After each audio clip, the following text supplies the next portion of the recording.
आज हम लोग संपूर्ण क्रांति के बारे में पढ़ेंगे। ये हमारे 12th का जो हिंदी है इसका तीसरा चैप्टर हो गया।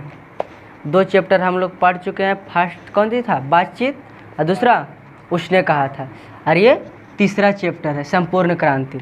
संपूर्ण क्रांति के मतलब समझ रहे हो, संपूर्ण मतलब सब, संपूर्ण, और क्रांति के मतलब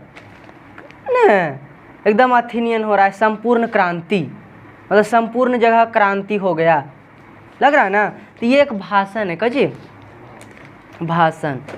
भाषण के मतलब समझ रहे हो, लेक्चर। कोई भाषण जैसे जो नेता देता है भाषण, तो ये भाषण है किनके द्वारा दिया गया था, जयप्रकाश नारायण। किसके द्वारा, जयप्रकाश नारायण।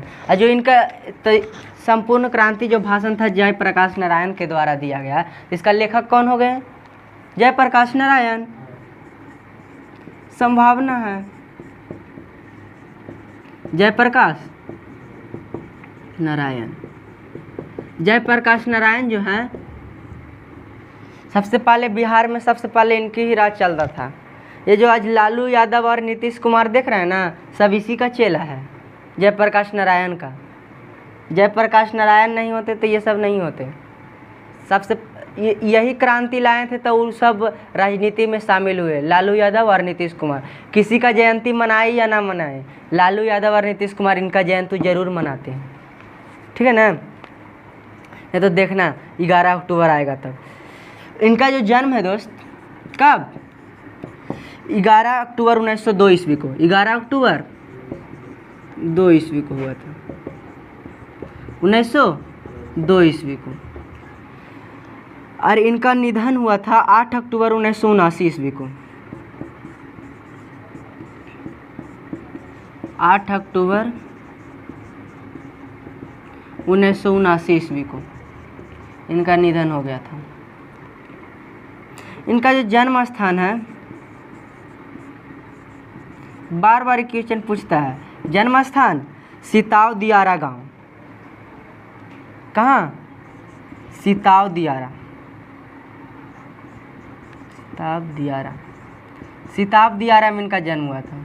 कहाँ, सिताव दियारा, जो उत्तर प्रदेश के बलिया और बिहार के सारण जिले में फैला है। ये जो गांव है दोनों जिला में, उत्तर प्रदेश के बलिया जिला में और बिहार के सारण जिला में। इनका जो सबसे जो प्रसिद्ध है किनका, जयप्रकाश नारायण का। बचपन में इनको क्या कहा जाता था, बॉल कहा जाता था। नहीं कहता है बॉलवा, बॉल इनको कौची के नाम है, ये बचपन के नाम है। बचपन में इनको क्या कहा जाता था, बॉल कहा जाता था। और जब वो बड़ा हो गए, ये बचपन वाला नाम है, और जब बड़ा हो गए तो इनको जेपी कहा जाने लगा। कौची, जेपी, जैसे जेपी, जय प्रकाश नारायण आया, जेपी के नाम से प्रसिद्ध हो गए। और फिर जब अपनी जन पक्षधरता के लिए ये लोकनायक हो गए, लोगों को कल्याण के लिए, और ये बहुत ज़्यादा लोकप्रिय हो गए हैं, तो इसको क्या कहने लगा, लोकनायक। लोकनायक।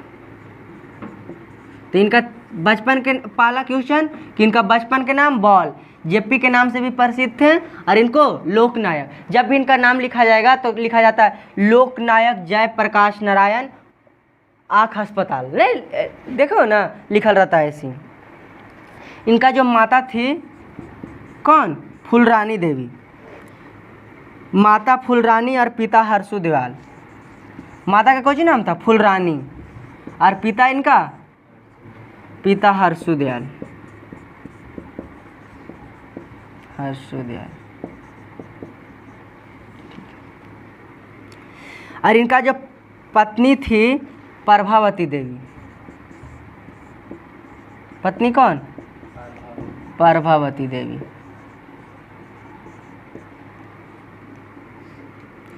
ये जो प्रभावती देवी थी, गांधीवादी ब्रज, जो प्रसिद्ध गांधीवादी ब्रज किशोर के पुत्री थी, ब्रज किशोर प्रसाद की पुत्री थी।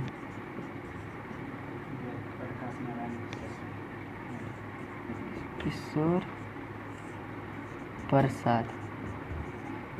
इनके जो प्रभावती देवी के पिता कौन हुए? ब्रजकिशोर प्रसाद। अब ब्रजकिशोर प्रसाद पक्का गांधीवादी थे। गांधीवादी के मतलब समझ रहे हो ना? गांधी जी के नियम के पालन करना, यानी सत्य और अहिंसा पे चलना, सत्य और अहिंसा पे चलना। ये सब जो थे गांधीवादी थे। जैसे भगत सिंह, ये सब एटीट्यूड वाला आदमी थे कि हम लोग सत्य और अहिंसा पे ना हिंसा वाला काम करेंगे। सत्य और अहिंसा पे चल के कभी आज़ादी मिला है हैं? लेकिन महात्मा जो ब्रजकिशोर प्रसाद थे गांधीवादी थे, मतलब गांधी के निर्देशों के मानते थे, तो गांधीवादी हो गए। इनका जो प्रारंभिक शिक्षा है घर पे हुआ। कहाँ पे? घर पे। शिक्षा घर पे हुआ। पहला देखो, शिक्षा में सबसे पहले घर पे हुआ, और दूसरा फिर पटना कॉलेजिएट में, पटना में दाखिल हुए। बिहार में हिंदी वर्तमान स्थिति विषय के लेख के लिए सर्वोच्च पुरस्कार। और जब पटना कॉलेजिएट में इनका एडमिशन हुआ तो बिहार में हिंदी की वर्तमान स्थिति विषय के लेख के लिए, इनको लेख के लिए वहाँ सर्वोच्च पुरस्कार दिया गया था। हिंदी पे लेख लिखना था, हिंदी पे लेख लिखना था, तो पटना कॉलेजिएट में इनको सबसे सर्वोच्च पुरस्कार दिया गया। इसके बाद वो पटना कॉलेज में चल गए। इसके बाद पटना कॉलेजिएट के बाद पटना कॉलेज में।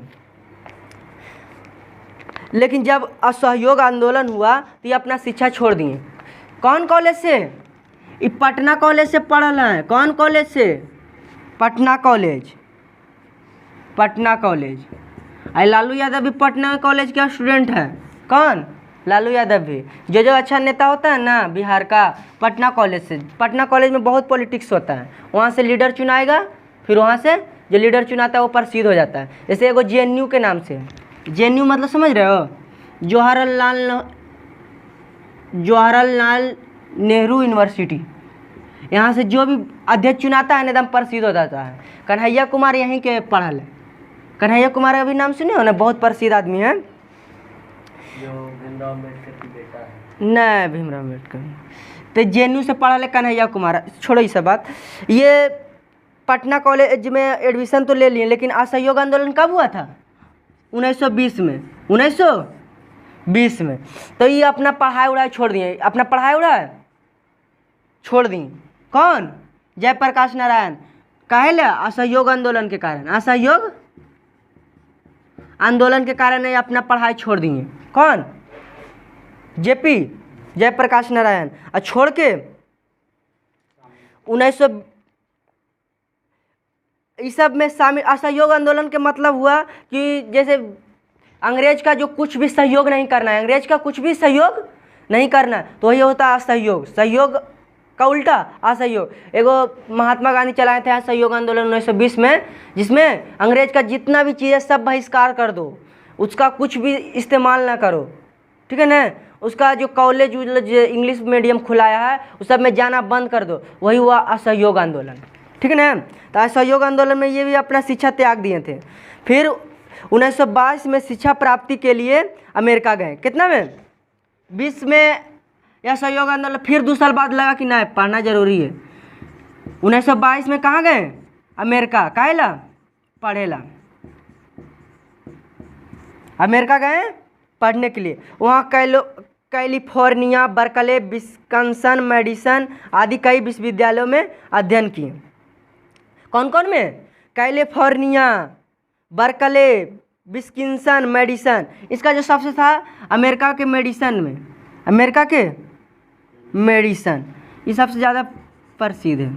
ये सब तो याद रहेगा, ये वाला याद नहीं रहेगा तो कोई याद कर लें। अमेरिका के मेडिसन में, कैलिफोर्निया में भी पढ़े, मेडिसन में भी पढ़े। इनका जो था जीवन बहुत दुखदाई था। आगे पता चलेगा कि इनका कैसे कैसे ये अपना पढ़ाई जारी रखे थे। इन्होंने कई विश्वविद्यालय में अध्ययन किए। मार्क्सवाद और समाजवाद की शिक्षा यहीं ग्रहण किए। कौची कौची? मार्क्सवाद और समाजवाद। मार्क्सवाद और समाजवाद।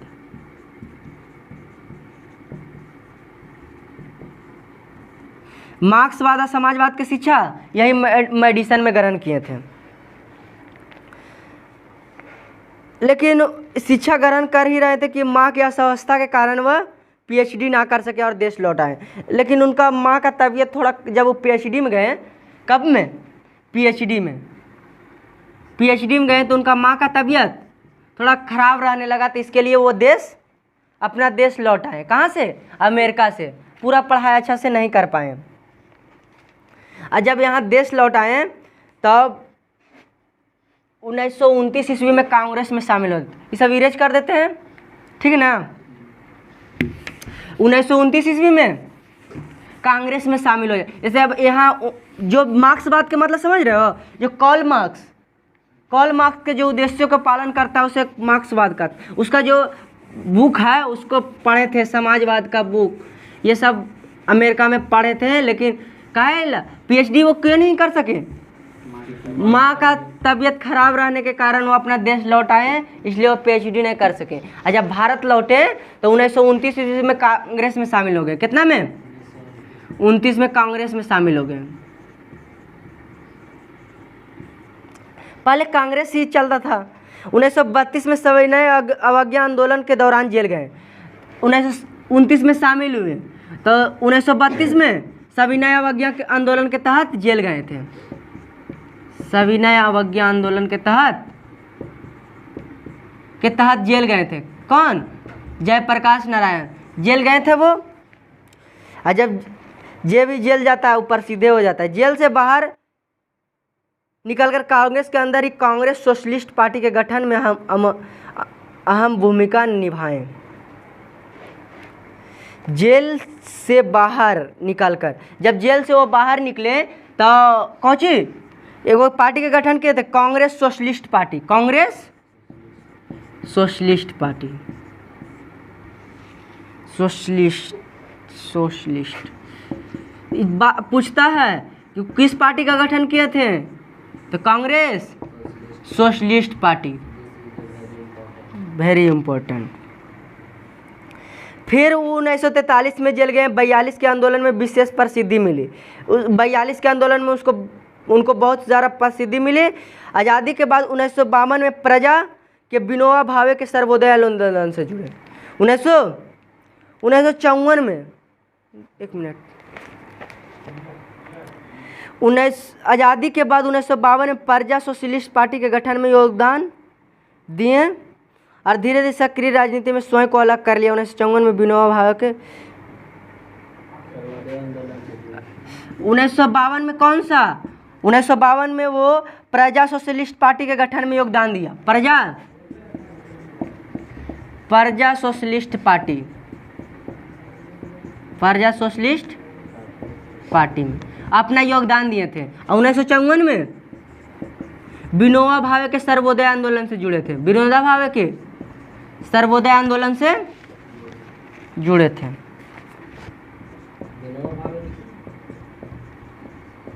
ये जो आंदोलन, सर्वोदय आंदोलन कौन करवा रहे थे? Vinoba Bhave.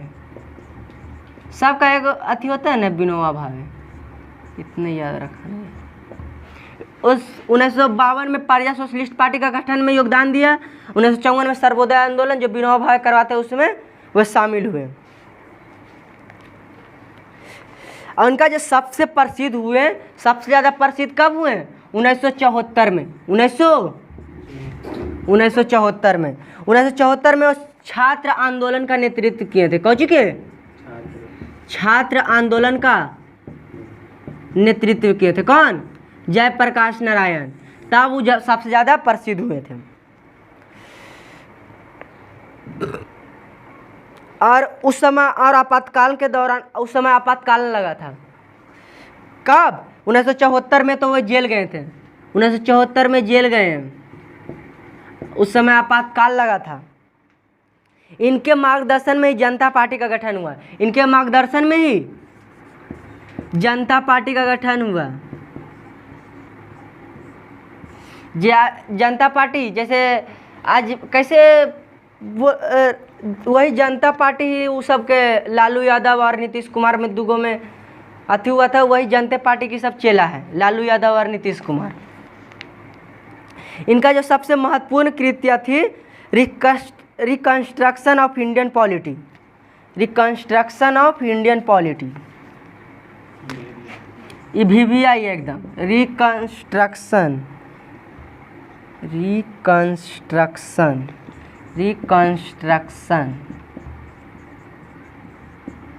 Reconstruction of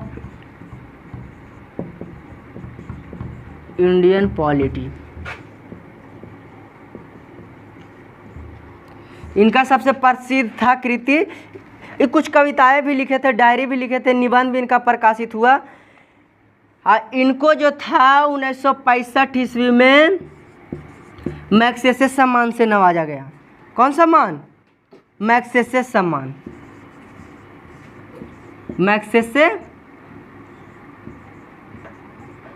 Magsaysay सम्मान से इनको नवाजा गया था 1965 में। ये वाला सम्मान काहे लिए मिला था? समाज सेवा के लिए। मैग्सेसे सम्मान काहे लिए मिला था? तो समाज सेवा के लिए,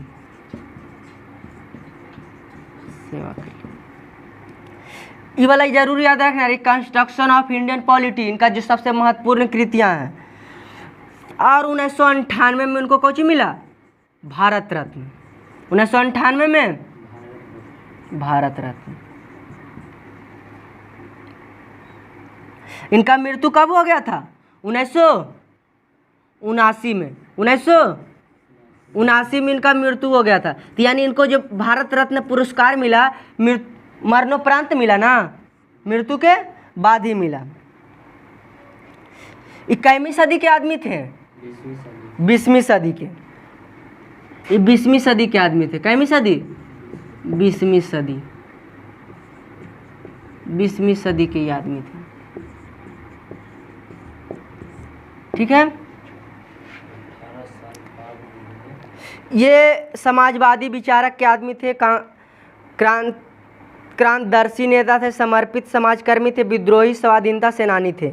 इनके अध्ययन और विशाल वैविध्य राजनीति, लोक सेवा और अनुभव, इनका जो था लोगों का सेवा करना इनका सबसे महत्वपूर्ण कर्तव्य था।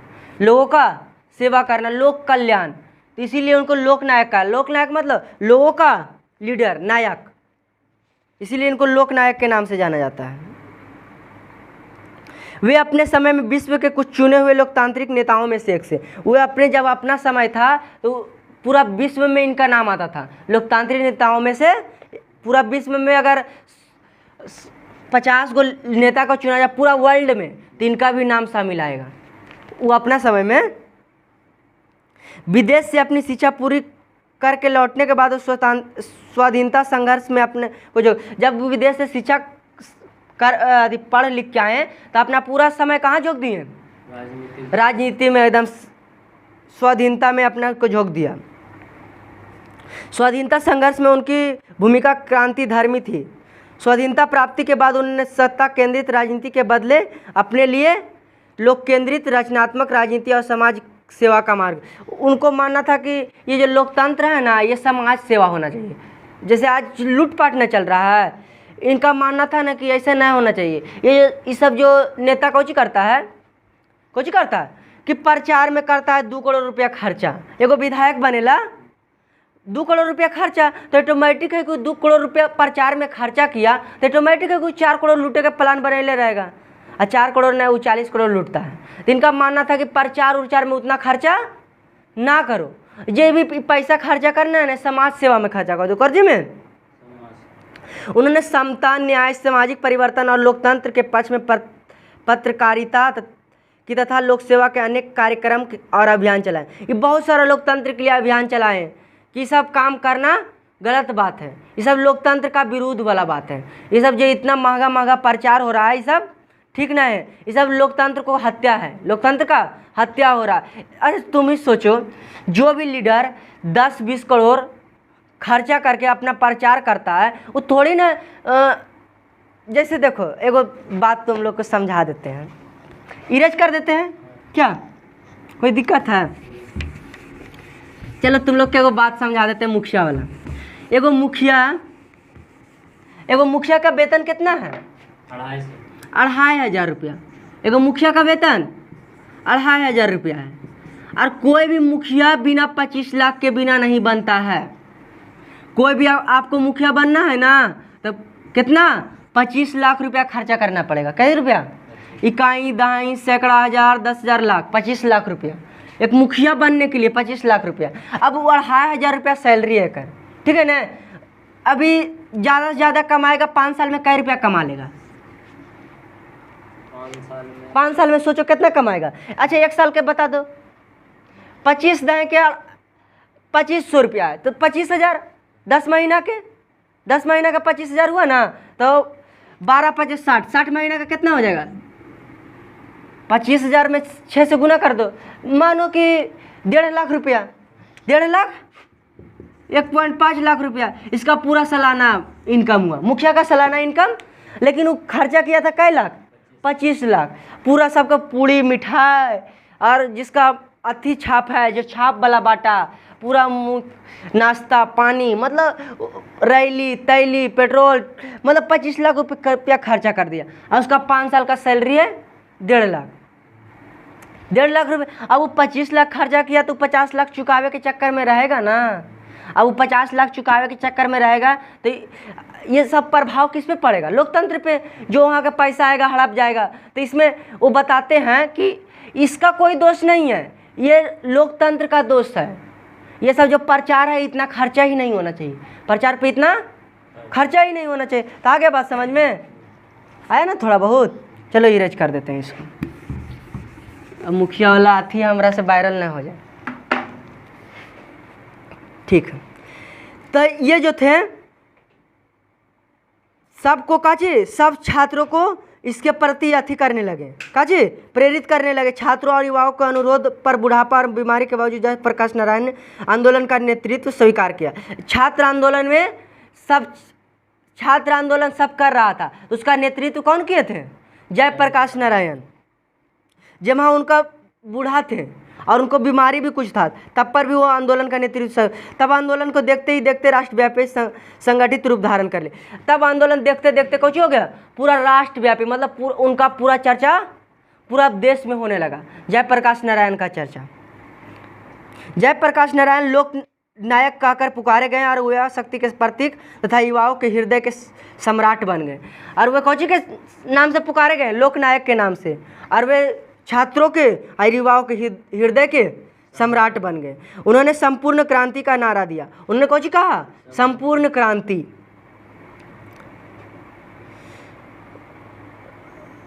संपूर्ण क्रांति का उसका जबरदस्त असर पड़ा, देश में सत्ता परिवर्तन भी हो। और जो संपूर्ण क्रांति का नारा दिए हैं तो उसका अथी बताएं, कांग्रेस पार्टी का उस समय कौन थी? इंदिरा गांधी शायद थी। 1974 में इंदिरा गांधी थी। तो उसका अथी कुछ हो गया, पार्टी का जो था पलटी हो गया, सत्ता भी, देश में सत्ता भी परिवर्तन हो गया। इतना उनको छात्र आंदोलन में इनका अथी हो गया कि आप सत्ता को उखाड़ के फेंक दिए। इनका इतना बड़ा आंदोलन हो गया था, सत्ता को उखाड़ के फेंक दिए थे। सत्ता को उखाड़ के फेंकने मतलब समझ रहे हो ना? जो प्रधानमंत्री के पद पे है उसको दूसरा प्रधानमंत्री को ला के बैठा देना। वे ये सब करते करते काची हो गए थे। जयप्रकाश नारायण पूरी तरह से अस्वस्थ हो गए थे। अब वो पूरा बुढ़ारी वाला टाइम था कि इनको जो था संपूर्ण क्रांति लक्ष्य सत्ताधारी नेताओं और दलों का आपसी कला और खींचतान से दूर हुआ चला जा रहा था। कुछ लोग कर्मी संगठनों और शक्तियों के द्वारा अथक रूप से आज भी इस दिशा में आगे बढ़ते हुए कार्यक्रम चलाए जा रहे हैं। जरूरत है इस दिशा में बड़े पैमाने पर जन संरक्षण के साथ अभियान चलाने की। आज भी कुछ लोग जयप्रकाश नारायण के नाम पे अभियान चला रहा है, ये सब वाला कि प्रचार पे इतना खर्चा नहीं करना, लेकिन ये सब अभियान छोटा स्तर पे चलाया जा रहा है। बड़ा स्तर पे चलाया जाता है ना। सोचो एगो बैनर जो छपवाता है वो वाला लकड़ी उकड़ी दे के और लोहा वाला, एक बैनर को हमको लगता है कि 1000 रुपया लगता होगा। और पूरा भारत में बीजेपी का कितना बैनर छपवाता है, कितना रुपया खर्चा होता होगा? एक बैनर की कीमत, चलो वो जो थे ना कौन? जयप्रकाश नारायण 5 जून 1974 ईस्वी को, 5 जून 1974 ईस्वी में। छात्र आंदोलन कब हुआ था? 1974 ईस्वी में। 5 जून 1974 ईस्वी में पटना के गांधी मैदान में, पटना के भाषण दिए थे। कहाँ? पटना के गांधी मैदान में। पटना के यह भाषण ऐतिहासिक भाषण बन गया। ऐतिहासिक भाषण कैसे बन गया? इतना भीड़ इकट्ठा हुआ था, इतना भीड़ इकट्ठा हुआ था कि ऐसा चारों तरफ से पूरा देश से आदमी इकट्ठा हुआ था। कहाँ? पटना के गांधी मैदान में। और वही जो भाषण था, कौन? संपूर्ण क्रांति वाला भाषण। इसमें आपका थोड़ा सा छोटा सा पार्ट इसमें प्रस्तुत है, इसका छोटा सा अंश प्रस्तुत है। वही भाषण का अंश इसमें प्रस्तुत है। कौन वाला भाषण का अंश? जो पटना के गांधी मैदान में दिया गया था। संपूर्ण भाषण स्वतंत्र पुस्तिका के रूप में जन मुक्ति पटना से प्रकाशित है। ये जो संपूर्ण भाषण है, इसका छोटा सा अंश है संपूर्ण क्रांति। अब पूरा भाषण आप कोची में, पूरा भाषण जन मुक्ति में प्रकाशित है। कोची में? जन मुक्ति में। तो जन मुक्ति किनका रचना है? जयप्रकाश नारायण के। तो ये जो भाषण से है, छोटा सा झलक खाली मिलता है, छोटा सा अंश है ये वो भाषण के। किंतु लाखों की संख्या में संपूर्ण प्रदेश और देश के विविध क्षेत्रों से आए लोगों को, विशेषकर युवा वर्ग के उस ऐतिहासिक जनसम्मर्द में बीच लोकनायक के अस्वस्थ दशा में भी शांतिपूर्ण अपनी बातें कही और संपूर्ण जनता मंत्र मुग्ध होती सुनती गई। इसमें लाखों लाख आदमी आया था। कोची में? पटना के गांधी मैदान में। पूरा देश से लोग आया था, भिन्न भिन्न धर्म के, भिन्न जाति के और भिन्न कास्ट के, भिन्न जगह से आदमी आया था। और इसमें सबसे ज़्यादा कौन था? युवा वर्ग के आदमी आया था। और लोकनायक के तबीयत खराब था, फिर भी वे भाषण देते गए और सब लोग मंत्रमुग्ध हो गए, सुनते गए। भाषण के बाद लोगों के हृदय में क्रांतिकारी विचार धधक पड़े और आंदोलन में विराट रूप धारण कर लिया। पटना के गांधी मैदान में फिर ना वैसी भीड़ इकट्ठी हुई है, ना वैसा कोई प्रेरक भाषण। आज पूरा सर जनसंवाद का पटना में ऐसा भीड़ हुआ था कि आज तक ना वैसा भाषण पहले कोई दिया था, ना आज तक वैसा भाषण कोई देगा। इतना बड़ा भीड़ इकट्ठा हुआ था। ठीक है ना? चलिए आज के लिए सिर्फ इतना ही, आगे कल पढ़ेंगे। क्या आज तक लेखक परिचय ही रहने